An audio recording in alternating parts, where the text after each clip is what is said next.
The Philadelphia Eagles are having a really good offseason. First, they signed Haason Reddick to a 3-year deal. Then, during the NFL draft, they traded for star receiver A.J. Brown and gave him a monster extension. On top of this, they still had ammo left over from their Carson Wentz trade. They were able to draft Jordan Davis and Nakobe Dean from the Georgia's defense. This week, they added another talented player to their roster. They were able to sign James Bradberry to their defense on a 1-year deal worth $10 million. For those that missed it, the Giants had to cut Bradberry roughly a week ago. Unlike the Rams and the Saints, whose cap numbers always seem imaginary, the Giants just couldn't make it work. Their cap situation forced their hand.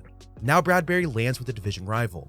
In this video, I wanted to look at what he brings to the Eagles defense and how he'll instantly upgrade their secondary.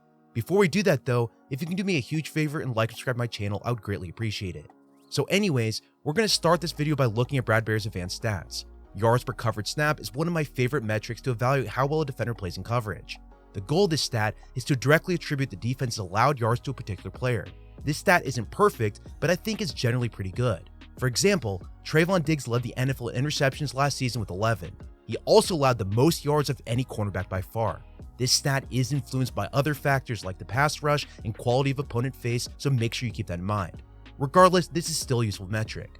In this stat, Bradberry was roughly average. He allowed 1.12 yards per covered snap last season when the average was right around 1.14. So the question you may be asking, if he's average, why am I high on this signing? The reason is because if you look back directly to what he does well and what he does poorly, the Eagles defense will put him in the right position. They predominantly play zone defense, playing a ton of cover 3, cover 4, and cover 6. This will allow Bradberry to be used well. Even though he was roughly average, ranked 72 of 149 quarterbacks last season, he was above average in his zone coverage. This was also a down year on a really bad team. The previous season, as you can see at the bottom with this 2020 metric, he was ranked 10th overall. More to the point, he was also top 10 in zone coverage back in 2020. If he plays like he did back then, the Eagles just got themselves a top tier player. Worst case, even if he's just average, this is still not bad for his contract. Looking at his film, these numbers jive with what I saw. Bradberry is excellent in zone coverage. Take this play against the LA Rams back in week 6. The Rams were lining up in single back at their own 29-yard line. The Giants had 2 safeties deep, but after the motion by Cooper Kupp from the left side of the line of scrimmage, the safeties rotated backwards. This spin showed the Giants were in some form of single high coverage. The Giants played cover 3 rush 5 on this one. Due to this coverage, Bradberry is essentially left to play man coverage on Woods. Woods is running a deep hitch route aiming to sit at the 45-yard line. Bradberry starts with outside leverage, and he does a fantastic job here. After the snap, Bradberry stays outside until the top of the stem when he starts to jump inside. He was expecting Woods to run some sort of in-breaking route. Once Woods stepped outside and started to throttle down, Bradberry recognized what route he was running. He was able to stop on a dime and turn back towards the receiver. He then quickly drove down the field. He got in front of the pass and was able to break it up. How Bradberry was able to flip his hips so suddenly and not get beat is beyond me. I feel like most cornerbacks would have fallen for this move. They would have flipped vertically down the field, but Bradberry was patient covering this route. It was almost as if he was baiting the hitch route underneath. This was an elite play, and it could only have gotten better if Bradberry would have come away with the pick. Regardless, Bradberry's route recognition is a big part of his game.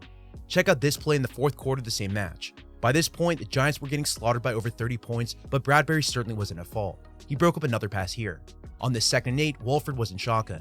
The Rams called a spacing concept after 3-by-1 formation. The goal of this play is to create a horizontal stretch underneath. With Bradberry playing as a deep third defender in the Giants' cover 3 defense, the out route would have been a good choice. However, Bradberry saw this coming. He read the eyes of the quarterback and he started to break before the ball was even out. He drove through the inside shoulder of the receiver. He was able to get his hand on the ball to break it up. Once again, this was perfectly timed, and Bradberry's route recognition was awesome. He was able to use that to make a play here. Not only did Bradberry play well against a good opponent in the LA Rams, he also played really well against the Chiefs a couple weeks later.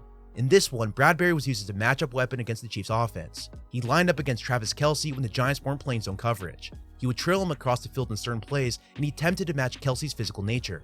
Bradberry actually covered him pretty well, given that Kelce clearly has a size advantage. I think Bradberry was a bit grabby, but if the refs weren't calling the penalties, you can't exactly blame him for doing that if they weren't going to call it. On one play in the 2nd quarter, Bradberry almost came away with an interception. As it changed up to the main coverage duties with Bradberry falling Pringle to the slot, the Giants were actually playing cover 3. In this defense, Bradberry was responsible for the weak hook zone on the left side of the field. Mahomes thought he had a clean throwing window to Hill, but he didn't see Bradberry.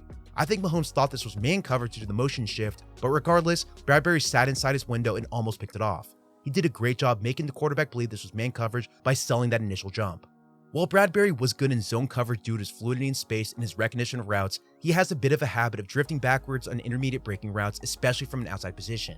A dig route or even a skinny post is a great way to attack this space, and it gives the quarterbacks an easy target to make a throw. Versus the Cowboys, that's exactly what Dak Prescott did.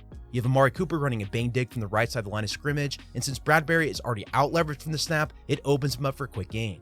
Outside of issues like this, he was generally fine in zone coverage. Honestly, the times I saw him getting beat deep or giving up big plays were all in man coverage, or at least the man-to-man duties as a part of his zone call. Like if Bradberry was responsible for the #1 receiver on the outside in quarters coverage, he would sometimes get beat. In this case, if that receiver released vertically down the sideline, Bradberry was responsible for playing the route man-to-man. Yes, this is still technically quarters, which is his zone coverage, but the man-match element is a key component of this defense. Not as many defenses will play the pure drop zone coverage on a regular basis. I feel like the two major reasons why he would get beat both happen on vertical routes. It's either immediately off the line of scrimmage when he doesn't get a good jam, or when he's already down the field when he'll get disengaged from the route. Looking at the release footwork first, I feel like he's a bit slow in terms of transitioning from press to trail. This is especially the case if he misses a jam.